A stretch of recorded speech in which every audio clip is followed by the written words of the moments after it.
Okay, ఎగ్జాక్ట్గా ఒక్క ఆధ్యాత్మికత విషయం నుంచి ఒక చిన్న మీరు బాగా మంచి నీతి కథలు చెప్తుంటారు, రకరకాల కథలు చెప్తుంటారు, చాలా నాలెడ్జ్ ఉంది ఆ విషయాలలో.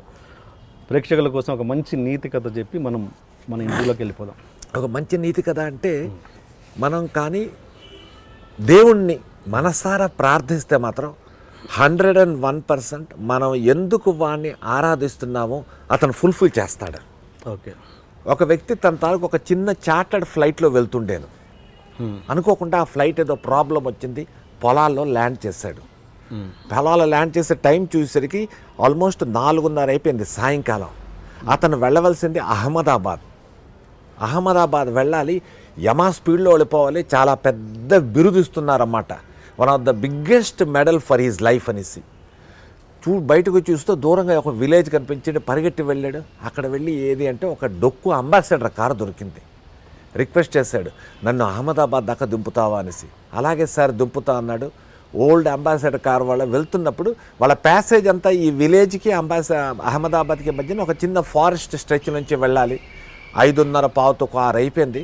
అలాంటి టైంలో మొత్తం కారు మబ్బులన్నమాట, వర్షం, విపరీతమైన వర్షం ఆరంభమైపోయింది. ఆ కారు వాడు చెప్పాడు, సార్ నా కారు ఈ చీకట్లో డ్రైవ్ చేసే పొజిషన్లో లేదు సార్, ఎందుకంటే నాకు వైపర్స్ కూడా లేవు, మీరేమనుకోకపోతే నన్ను క్షమించి అని. ఇతని తాలూకు ఇరిటేషన్, ఈ వ్యక్తి తాలూకు ఇరిటేషన్ హైప్లోకి వెళ్ళిపోయిందన్నమాట. ఏం చేయాలో అర్థం కావట్లేదు, నా లైఫ్ రెస్ట్ అయిపోతుందో అనుకున్నాడు. బట్ ఏవైనా సరే నో ప్రాబ్లం, ఇక్కడే ఉండిపోవాలి అంటే ఒక చిన్న దీపం వినిపిస్తుంది, దూరంగా కనిపిస్తున్నది. అక్కడికి వెళ్ళి డోర్ నాక్ చేశాడు. చేస్తే ఒక లేడీ డోర్ ఓపెన్ చేసింది. చేస్తే చెప్పాడు, అమ్మ నేను నా చార్టర్డ్ ఫ్లైట్లో వెళ్తుంటేను అది ఎక్కడో పొలాల్లో ల్యాండ్ అయ్యి పాడైపోయింది, అక్కడి నుంచి ఒక డొక్కు అంబాసిడర్ కారు తీసుకుని అహ్మదాబాద్ వెళ్దాం అనుకుంటే కారు మరి ముందుకు వెళ్దామని చెప్పాడు. నైట్ అయిపోయింది, మేము వెళ్ళాము, మీరేమనుకోకపోతే ఈరోజు రాత్రి మీ ఇంట్లో ఉంటాం, రేపు పొద్దున్నే వెళ్ళిపోతాం ప్లీజ్ అంటే ఓకే ఉండండి అనేసి చిన్న గది ఇచ్చింది.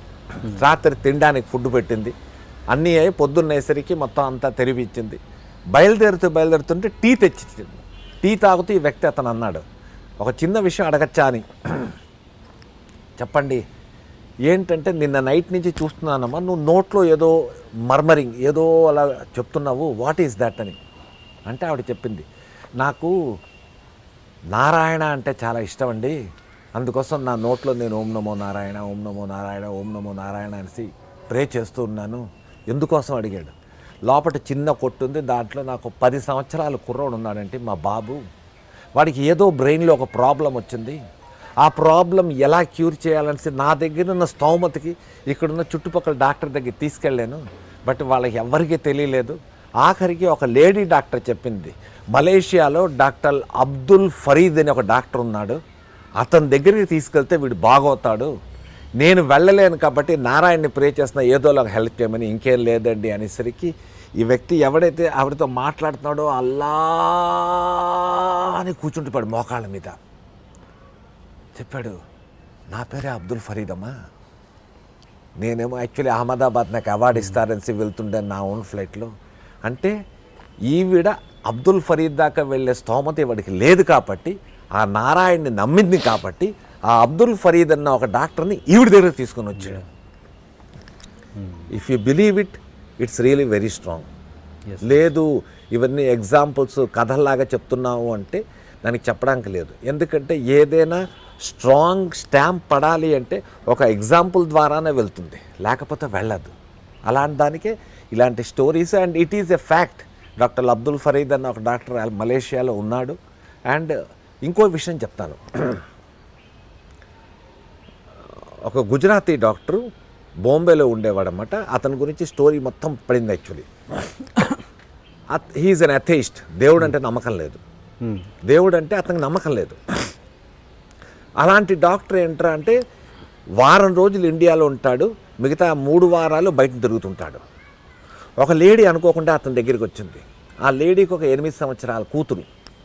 ఆ కూతురుని తీసుకొని వస్తే he is a heart surgeon, very famous. అతని పేరు ఆనంద్ దేశాయి అనుకుంటా, if I'm not wrong. Check చేశాడు. చెక్ చేసి చెప్పడమ్మా, నీ కూతురికి హార్ట్లో హోల్ ఉంది, దానికి ఆపరేషన్ చెయ్యాలి, నువ్వు ఎస్ అనుకుంటే చేస్తావంటే చెప్పింది.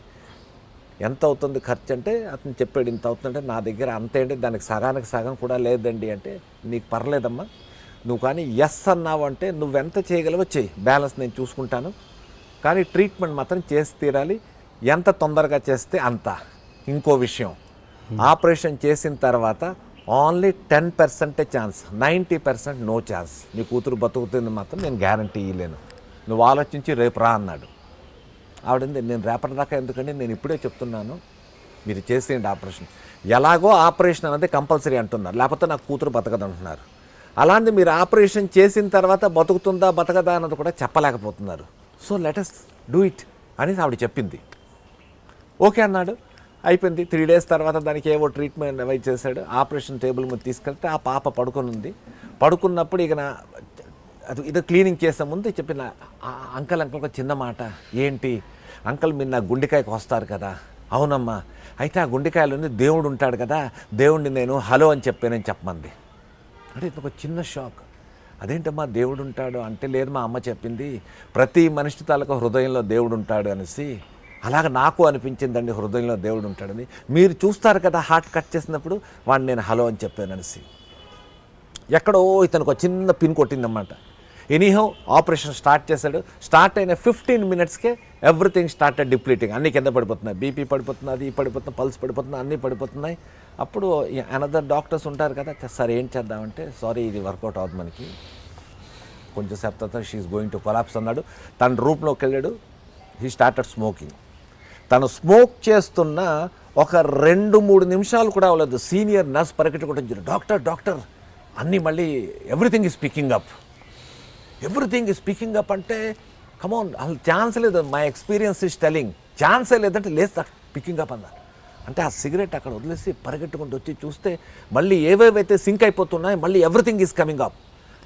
ఇమ్మీడియట్గా స్టార్ట్ చేశాడు, ఆపరేషన్ చేశాడు. Operation is successful. వాడి ఆపరేషన్ ఎప్పుడైతే సక్సెస్ఫుల్ అయిందో అప్పుడు ఎక్కడో కార్నర్లో తన రూమ్లోకి వెళ్ళి కూర్చొని ఆలోచించాడు, హౌ అండ్ వై. ఎస్, అలాంటి డాక్టర్ ఎవడైతే అథెయిస్ట్, దేవుడు అంటే లేనిది పెట్టుకున్నాడో, ఇవాళ రోజుల్లో if not wrong Anand Desai అతని పేరు, అతను ఏ పని చేసినా ముందు రాధేకృష్ణ, వాళ్ళ కృష్ణుడే ఎక్కువ అనమాట, రాధేకృష్ణ అనేసి స్టార్ట్ చేస్తాడనమాట. అలాగా human life is a journey, God is the travel agent. He has booked our routes, ఎక్కడెక్కడికి వెళ్ళాలి అని. He has fixed our stations, he has fixed our destinations. Why should not we believe him? దేవుణ్ణి ఎందుకు నమ్మాలి అనేసి మీ అందరికీ ఒక చిన్న విషయం చెప్తాను. మనకున్నాడు అని సంగతి తెలుసు, లేకపోతే మనం పుట్టాం. మనకున్నాడు అని సంగతి తెలుసు, మనం ఎప్పుడు చచ్చిపోతామో మనకు తెలియదు. ఈ జర్నీలో మనం ఎక్కడికి వెళ్తామో, ఎక్కడుంటామో, ఏమిటి చేస్తామో అనేది ముందు నుంచి తెలియదు. మీరు ఏదో ఊర్లో పుట్టుంటారు, ఇవాళ మీరు నేను కలుసుకొని ఐ డ్రీమ్ అన్న ఒక ప్రాజెక్ట్, ఒక ఛానల్ కోసం ఇద్దరం మాట్లాడుకుంటున్నాం. సో ఐఎమ్ సో లక్కీ మీలాంటి ఒక మహానుభావులతో కూర్చొని మాట్లాడడానికి అవకాశం ఇచ్చాడంటే it is in my life. 101% మీరు చేస్తున్న 178 ఇంటర్వ్యూస్లోని అనదర్ మేబీ 179 or 180 సత్యప్రకాష్ లాంటి ఒక ఆర్డినరీ పర్సన్తో చేయాలని మీ డెస్టినేషన్లో కూడా రాసేయింది, లేకపోతే ఇది కుదిరేది కాదు. యాక్చువల్లీ మీరే రిఫ్యూజ్ చేస్తారు Satyaprakash, no he is, but it is there. That means మనం ఫ్లైట్లో వెళ్తాం. ఫ్లైట్లో వెళ్ళినప్పుడు ఆ పైలట్ ఎవడో మనకు తెలియదు, కానీ ఫ్లైట్ ఎక్కగానే చక్కగా బెల్ట్లు వేసుకుంటాం, రిలాక్స్గా ఉంటాం. చెన్నైలో టేక్ ఆఫ్ అయింది, హైదరాబాద్ దిగా అమ్మ రిలాక్స్ అయిపోయింది. ట్రైన్ ఎక్కుతాం, ఆ ఇంజిన్లో డ్రైవర్ అవడం మనకు తెలియదు, బట్ హాయిగా మనం దుప్పటి కప్పుకుంటాం, పడుకుంటాం, మన స్టేషన్ దాకానే దిగిపోతాం. సో ఎక్కడైనా యాక్సిడెంట్ అవ్వచ్చు, ఫ్లైట్ ఎక్కడైనా కూలిపోవచ్చు, but we are having a confidence on the driver as well as on the pilot. So వాడు ఎవడో తెలియని ఒక వ్యక్తి అవి డ్రైవ్ చేస్తున్నప్పుడు వాడి మీద మనకు అంత నమ్మకం ఉంటే, ఈ దేవుడు అన్నవాడు మనకన్ని కొన్ని గత ఎన్నో సంవత్సరాలు పుట్టిన నుంచి మనం చూస్తున్నాం కదా, ఉన్నాడు అన్న దాన్ని ఎంతోమంది చెప్తున్నారు కదా. Why should not we believe it? Why should not believe him? నమ్మండి. నమ్మితే మీకు దాంట్లో వచ్చింది బెనిఫిటే కానీ నష్టం లేదు. Have a faith on God, but not on superstition.